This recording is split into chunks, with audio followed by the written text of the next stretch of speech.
श्री स्वामी समर्थ. नमस्कार मंडळी, स्वागत आहे तुमचे माझ्या यूट्यूब चॅनलवर.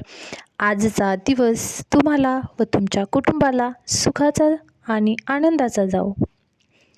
त्याचप्रमाणे तुमच्या सर्व इच्छा मनोकामना पूर्ण होत, तसेच सर्व अडचणी अडथळे दूर होत अशी स्वामीचरणी मनापासून प्रार्थना करते.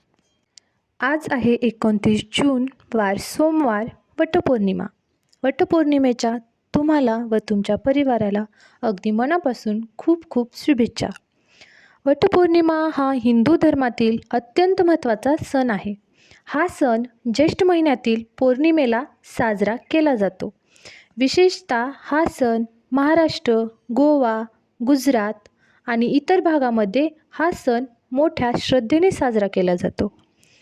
या दिवशी माता सावित्रीने आपल्या पती सत्यवानाचे प्राण यमराजाकडून आपल्या बुद्धिमत्ता, धैर्य आणि पतिव्रतेच्या सामर्थ्याने परत मिळवले, अशी कथा पुराणामध्ये सांगितली आहे. त्यामुळे वटवृक्षाला दीर्घायुष्य, स्थैर्य आणि अखंड सौभाग्याचे प्रतीक मानले जाते.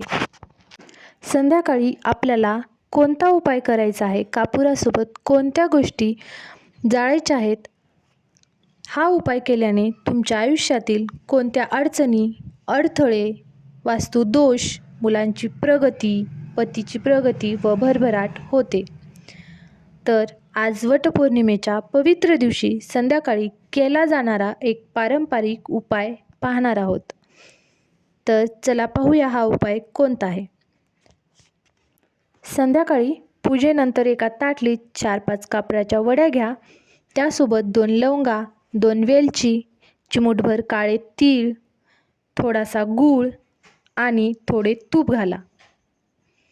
पूजा झाल्यानंतर कापूर संपूर्ण घरामध्ये प्रज्वलित करून संपूर्ण घरामध्ये फिरवा.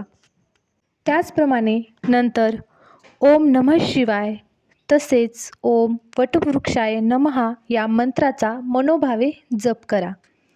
माझ्या कुटुंबावर भगवान शिव, माता पार्वती आणि वटवृक्षाची कृपा सदैव राहो, अशी मनोभावे प्रार्थना करा.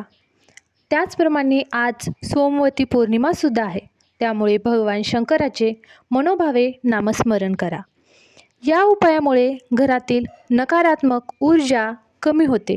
घरात पैसा टिकत नसेल तर हा उपाय केल्याने लक्ष्मीची खूप भरभराट होते. कामातील, धंद्यातील अडचणी पूर्णपणे दूर होतात. तसेच वास्तुदोष, वेगवेगळ्या प्रकारचे वास्तुदोष असतात, ते दूर होतात. त्याचप्रमाणे आपल्या घराला नजर लागते, नजरबाधा, आर्थिक अडचणी पूर्णपणे दूर होतात. मुलांची, पतीची खूप प्रगती होते. वटपौर्णिमेच्या दिवशी केला जाणारा हा एक पारंपरिक उपायाची माहिती आपण पाहिली आहे. अशीच धार्मिक, आध्यात्मिक आणि उपयुक्त माहिती पाहण्यासाठी माझ्या चॅनलला नक्की सबस्क्राईब करा. व्हिडिओ आवडला असेल तर लाईक आणि शेअर करा.